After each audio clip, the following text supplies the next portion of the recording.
Luxurious. இது நம்ம family. ராகுல் காந்தி பேசியதுல ரொம்ப முக்கியமான அம்சம் அவர் என்ன சொல்றாருன்னா, முதல் கட்ட தேர்தலுக்கு பிறகே பிரதமர் மோடி பீதி அடைஞ்சிருக்கிறார், ஒரு பதட்டம் அவரோட பேச்சில தெரிகிறது அப்படின்னு சொல்றாரு. ராகுலோட பேச்சை நீங்க எப்படி புரிஞ்சுக்கிறீங்க? ரெண்டு கட்ட தேர்தல்களும் ரொம்ப முக்கியம். காரணம், கிட்டத்தட்ட 190 தொகுதி மொத்தம் இருக்கிற 643 தொகுதியில இந்த முதல் கட்ட தேர்தல் முடிந்த பிறகு பிரதமரின் பேச்சில் பெரிய மாற்றம் தெரிகிறது. அது ராகுல் காந்தி சொல்வது உண்மை என்றுதான் நான் நினைக்கிறேன். முதல்கட்ட தேர்தல் பிரச்சாரத்தின் போது பெரும்பாலும் வளர்ச்சி, 400 இடங்கள் நிச்சயம் வெல்வோம், இப்படி தான் இருந்தது. ஆனால் ரெண்டாம் கட்ட தேர்தல் அந்த பரப்புரையின் போது ரொம்ப வெறுப்பு பேச்சு, வெறுக்கத்தகுந்த பேச்சு, இந்த இரண்டுமே பிரதமரிடம் தெளிவாகவே தெரிந்தது. முதல் முறையாக ஒரு பிரதமருக்கு எதிராக என்னதான் இருந்தாலும் பாரதிய ஜனதாவின் தலைமைக்கு கொடுத்த நோட்டீஸாக இருந்தாலும் அது பிரதமருக்கு எதிரான நோட்டீஸாகத்தான் கருதப்படுகிறது. ராகுல் காந்திக்கு எதிராகவும் ஒரு நோட்டீஸ் தரப்பட்டிருக்கிறது காங்கிரஸ் தலைமைக்கு. ஆனால் முதல் முறையாக சிட்டிங் பிரைம் மினிஸ்டர் என்ற வகையிலே இந்த தேர்தல் ஆணையத்தின் இந்த நோட்டீஸ் என்பது மிக முக்கியமானதாக நான் பார்க்கிறேன். ஆனால் ஒட்டுமொத்தத்தில் ராகுல் காந்தி அந்த அப்சர்வேஷன் சரி என்றுதான் நான் நினைக்கிறேன். அவருக்கு ஒரு பயம் தெரியும். முதல் கட்ட தேர்தல் முடிஞ்சிட்டு அவரோட பேச்சில் ஒரு பதட்டம், தோல்வி பயம் இருப்பதா ராகுல் சொல்றாரு. என்ன காரணம் இருக்க முடியும்? பொதுவாக ஒவ்வொரு கட்ட தேர்தலிலும் தேசிய கட்சிகள் தனியான சர்வே டீம் வச்சிருக்கு. காரணம், அந்த கோர்ஸ் கரெக்ஷனுக்கு அது தேவைப்படும். ரிசல்ட் நமக்கு தெரியாதே தவிர நண்பர்கள், நெருங்கிய வட்டாரத்தில் இருக்கிற நண்பர்கள் ஓரளவுக்கு அது சொல்றாங்க. அப்போ முதல்கட்ட தேர்தல் முடிந்த பிறகு காங்கிரஸ் கட்சிக்கு அப்படியான ஒரு சர்வே ரிசல்ட் வந்திருக்கும், பிஜேபிக்கும் வந்திருக்கும். பாரதிய ஜனதாவுக்கான ஒரு பின்னடைவை அந்த சர்வேக்கள் உணர்த்தி இருக்கும் தான் நான் நினைக்கிறேன். அதனாலதான் மோடி அவர்கள் அந்த இந்து ஓட்டு வங்கி, ஏற்கனவே அவர் முன்பே சொன்னதுதான், இந்து ஓட்டு வங்கியில 80% நம்ம பெறணும், அப்பதான் தேசிய சராசரி 50% நமக்கு வரும். இது பாரதிய ஜனதாவோட உள்ளரங்க கூட்டத்தில் அவர் சொன்னதுதான். ஆனால் முதல் கட்ட தேர்தலில் அப்படி ஒரு முனைப்பு தெரியல.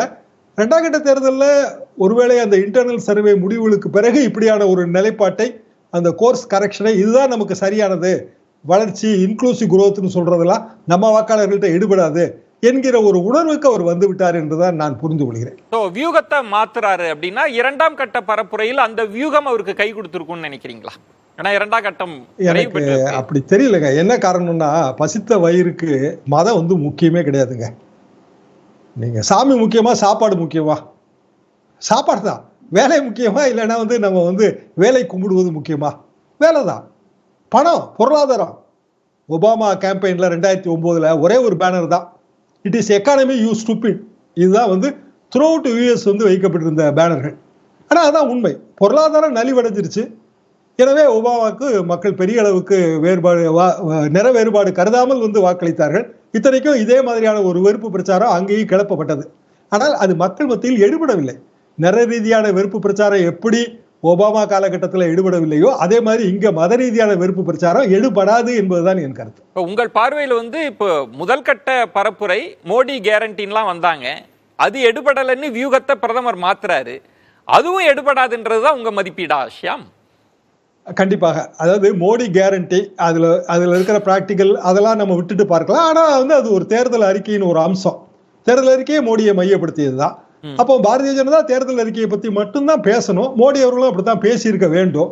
ஆனால் அதை தாண்டி பிற விஷயங்கள், உதாரணமாக அந்த எஸ்டேட் டியூட்டி, பரம்பரை வரி 85ல் ராஜீவ்காந்தி அதை ரத்து செய்யும் போது அது மார்ச் மாதம் அந்த குறிப்பிட்ட தேதியில் மரணமடைந்தவர்கள் மற்றும் அதற்கு பின்னால் மரணமடைந்தவர்கள். ஆனா இந்திரா காந்தி அம்மா 1984 அவங்க சுட்டு கொலை செய்யப்பட்டார்கள். இது ரெண்டுக்கும் சம்பந்தமே இல்லை. ஆனாலும் பிரதமர் அப்படி ஓப்பனா பேசுறாரு. மன்மோகன் சிங் அந்த வீடியோ இப்போ இன்னைக்கு இணையத்துல ஃபுல்லா அவைலபிள். 2006 என்டிசியில பேசின வீடியோ, அதை ஒரு டாக்டர்டு வீடியோ, வெட்டியும் ஒட்டியும் சுருக்கிய வீடியோ, 18 வருஷம் கழிச்சு அதை பிரதமர் பேசுறாரு. இப்படி பல விஷயங்களில அவரோட அந்த தோல்வி பயம் அப்பட்டமாகவே தெரிகிறது. அப்போ 400+ அப்படின்னு சொன்னதும், தேர்தலுக்கு முன்பாக நடந்த கருத்து கணிப்புகள், பெரும்பான்மையான இடங்கள்ல பாஜக தான் மீண்டும், அதெல்லாம் களத்துல ரிஃப்ளெக்ட் ஆகலையா? அதை பிரதமர் புரிஞ்சுக்கிட்டாருன்றதுதான் உங்க அப்சர்வேஷனா?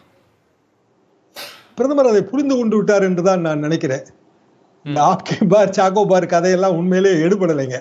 காரணம், காங்கிரஸ் கட்சியோட வியூகத்துல ஒரு தெளிவு இருந்துச்சு. மொத்தமே அவங்க 300 இடம் தான் போட்டி போடுறாங்க. மீதி இடங்களை கூட்டணி கட்சிகளுக்கு கொடுத்துட்டாங்க. 400 இடங்கள் போட்டி போட்ட காங்கிரஸ், அப்போ வின்னபிலிட்டி தான் அதுல வந்து அவங்களுக்கு பெரிய ஃபேக்டர்னு நான் நினைக்கிறேன். அப்போ 300ல ஒரு 150 எடுத்தால் கூட நான் பிஜேபி அணி வந்து இன்னொரு 150 எடுத்தால் போதும். இந்த task is cut out, so simple. அப்போ இங்க திமுக இல்ல அங்க கேரளால யார் ஜெயிச்சாலும், வெஸ்ட் பெங்கால்ல வந்து மம்தா ஜெயிச்சாலும், எப்படி பார்த்தாலும் அது வந்து நான் பிஜேபி அணிக்கு தான் வரும். அது இண்டெக்ஸ் ஆஃப் ஆப்போசிஷன் யூனிட்டின்னு சொல்றதை விட இண்டெக்ஸ் ஆஃப் நான் பிஜேபி யூனிட்டின்னு நம்ம பார்க்கிறது தான் இதுல சரியாக இருக்கும். அதை வந்து பிரதமர் புரிந்து கொண்டிருக்கிறார்.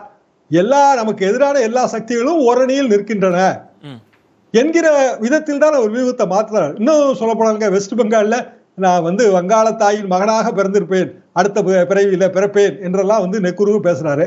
கொஞ்ச நாளைக்கு முன்னாடி தமிழ் தாயின் மகன், அப்புறம் அதுக்கு முன்னாடி வராத்தி தாயின் மகன், இதெல்லாம் சுபாஷ் சந்திர போஸ் காலத்துல பேசுறதுங்க. வங்கத்து சிங்கம் போஸ் அவர் வந்து நான் பிறந்தால் மறுபிறவி இருந்தால் தமிழனாக பிறக்க வேண்டும் பேசினாரு. கள நிலவரம் பிரதமரை பதட்டப்படுத்தி இருப்பதா உங்க பார்வையை முன்வைக்கிறீங்க. தொடர்ந்து பேசலாம். பயப்படுத்தி இருக்கிறது, பதட்டப்படுத்தி இருக்கிறது. பேசலாம். அன்புள்ள கிரியஸ், இது நம்ம ஃபேமிலி.